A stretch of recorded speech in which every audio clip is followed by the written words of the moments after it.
पढ़ेंगे homeostasis ecosystem level पर।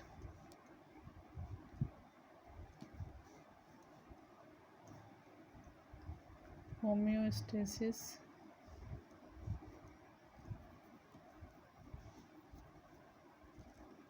Eight ecosystem level. तो इकोसिस्टम लेवल पर होम्योस्टेसिस एक्टिविटी 3 एक्टिविटीज़ के कारण होती है। पहली, जो रिप्रोडक्शन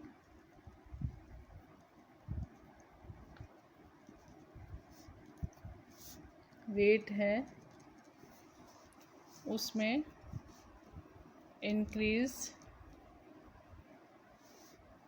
और इंक्रीज एंड या इंक्रीज हो रहा है या डिक्रीज हो रहा है।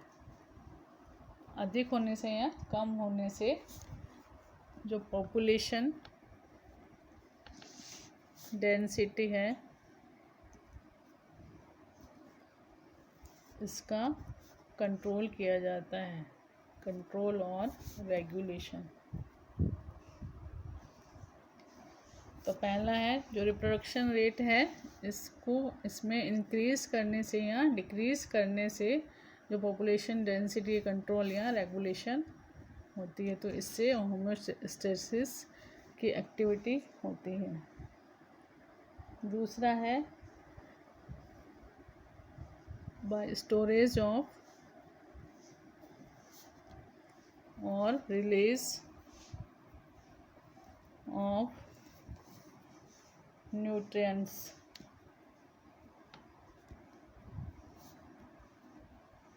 by storage or release of nutrients by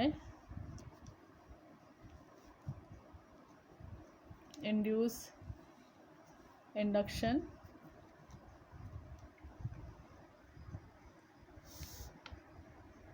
तो इसमें न्यूट्रिएंट्स का रेगुलेशन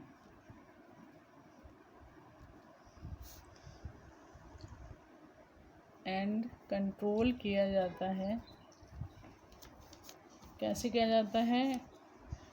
न्यूट्रिएंट्स के संग्रह और फ्री होने को, रिलीज़ होने को, स्टोरेज और रिलीज़ इंडक्शन के द्वारा इनको प्रेरित किया जाता है संग्रहित होने के लिए और निर्मुक्त होने के लिए, जिससे न्यूट्रिएंट्स का किसी भी इकोसिस्टम में रेगुलेशन और कंट्रोल किया जाता है।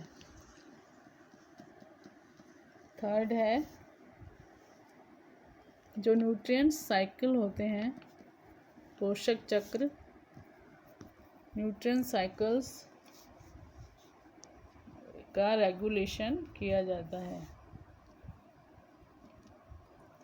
तो होम्योस्टेसिस इको सिस्टम लेवल पर 3 प्रकार से होती है। रिप्रोडक्शन रेट को कम या अधिक करके पॉपुलेशन डेंसिटी का कंट्रोल और रेगुलेशन किया जाता है। प्रेरण के द्वारा जो न्यूट्रिएंट्स हैं इनका स्टोरेज या रिलीज़ किया जाता है, जिससे न्यूट्रिएंट्स का इकोसिस्टम में रेगुलेशन और कंट्रोल किया जाता है। और थर्ड है जो पोषक साइकिल्स होते हैं, पोषक चक्र, न्यूट्रिएंट साइकिल्स, इनका रेगुलेशन के द्वारा इकोसिस्टम लेवल पर होम्योस्टेसिस किया जाता है। तो पहला है रिप्रोडक्टिव रेट में कमी या वृद्धि करके इंक्रीज और डिक्रीज इन रिप्रोडक्टिव रेट,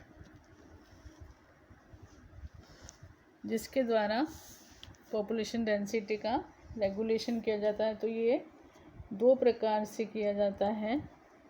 तीनों इवेंट्स जो हैं, घटनाएं, ये फीडबैक मैकेनिज्म के द्वारा इनका कंट्रोल और रेगुलेशन किया जाता है। ये फीडबैक मैकेनिज्म पॉजिटिव और नेगेटिव 2 प्रकार के होते हैं। जो इंक्रीज और डिक्रीज इन रिप्रोडक्टिव रेट है, तो इसका भी रेगुलेशन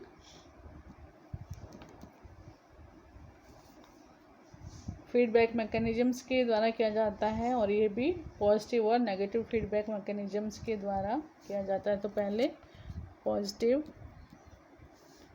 फीडबैक मैकेनिज़्म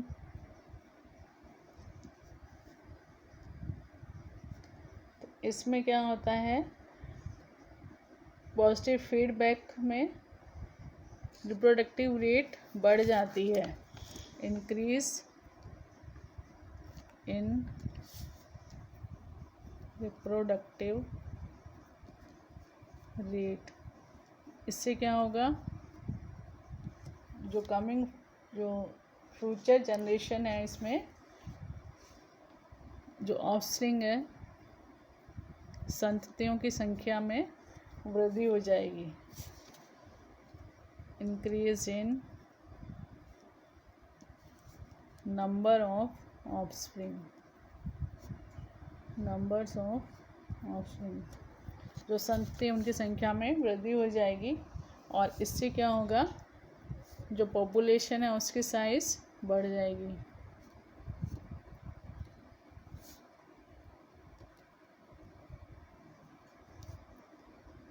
और ये जो नवनिर्मित ऑफस्प्रिंग है, संततियाँ हैं, जब ये मैच्योर होंगे तो सेक्चुअली मैच्योर होने के बाद में फिर इनमें भी रिप्रोडक्शन होने से और अधिक ऑफस्प्रिंग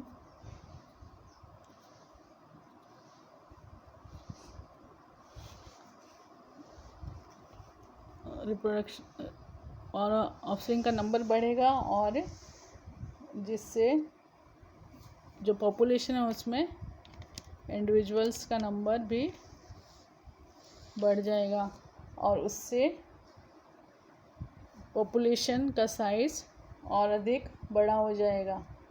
तो इससे क्या होगा, स्वयं नियंत्रित पॉपुलेशन डेवलपमेंट, इससे development of self controlled population होगा। तो फिर क्या होगा इसमें कि जो ओल्ड मेंबर्स हैं पॉपुलेशन के, उनकी डेथ होती जाएगी, उनकी जगह फिर जो रिप्रोडक्टिव मेंबर्स हैं वो ले लेंगे, और रिप्रोडक्टिव मेंबर्स की जगह है जो ऑफस्प्रिंग थे वो उनका स्थान ले लेंगे। इस प्रकार से ये पॉपुलेशन में एक साइकिल चलता रहता है, जिससे अपने आप ही पॉपुलेशन में एक इक्विलिब्रियम बना रहता है, बैलेंस बना रहता है। पुराने मेंबर्स की जगह नए मेंबर्स जगह लेते रहेंगे, रिप्लेस करते रहेंगे। जो ओल्ड मेंबर्स हैं न्यू मेंबर्स के द्वारा उनका रिप्लेसमेंट होता रहता है, और इस प्रकार से एक पॉपुलेशन में बैलेंस बना रहता है, इक्विलिब्रियम बना रहता है। और दूसरा है फीडबैक मैकेनिज्म, नेगेटिव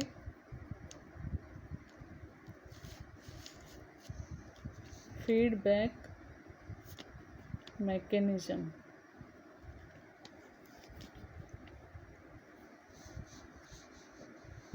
जैसे नेगेटिव फीडबैक मैकेनिज्म में एक्सटर्नल फैक्टर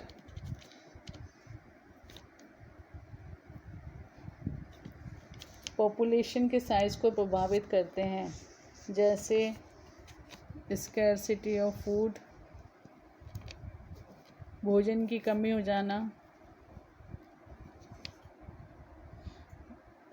जब पॉपुलेशन साइज बढ़ जाता है तो फूड के लिए जो इंडिविजुअल्स हैं उनमें कंपटीशन होने लगता है, और फूड की अगर सीमित मात्रा है, अवेलेबिलिटी सीमित है, तो जो पॉपुलेशन के अधिकांश इंडिविजुअल्स हैं, मेंबर्स हैं, वो भूख के कारण ही मर जाते हैं, ख़त्म हो जाते हैं।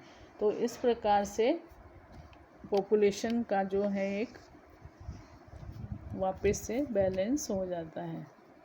इसमें एक्सटर्नल फैक्टर है स्कैरसिटी ऑफ फूड, भोजन की कमी, जिनको नहीं मिल पाता धीरे धीरे वो वीक होकर के ख़त्म हो जाते हैं और फिर से पॉपुलेशन में साइज़ कम होने से एक इक्विलिब्रियम बैलेंस बन जाता है। और पॉपुलेशन का साइज़ कम होने से फिर से फूड की अवेलेबल फूड सभी को प्राप्त होता है और इस प्रकार से पुनः सामान्य पॉपुलेशन में जो मेंबर्स हैं उनकी संख्या सामान्य हो जाती है और फिर से जो पॉपुलेशन है इसकी ग्रोथ शुरू हो जाती है। जैसे एग्जाम्पल, फॉरेस्ट में नंबर ऑफ डियर्स, जो हिरण होते हैं उनकी संख्या, अगर इनकी संख्या में इंक्रीज होता है तो इनको खाने वाले जो कार्निवर्स हैं जैसे टाइगर, लॉयंस, इनकी संख्या में भी इंक्रीज होता है। अगर जब इनकी संख्या बढ़ जाती है तो धीरे धीरे जो हिरन है, डियर है, इनकी संख्या कम होने लग जाती है क्योंकि इनका शिकार बढ़ जाता है।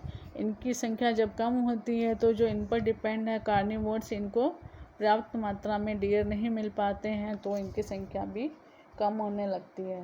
तो इस प्रकार से शिकारियों को शिकार उपलब्ध नहीं हो पाते हैं और उनकी संख्या कम हो जाती है और प्रकृति में एक स्वतः नियंत्रण हो जाता है, बैलेंस बन जाता है।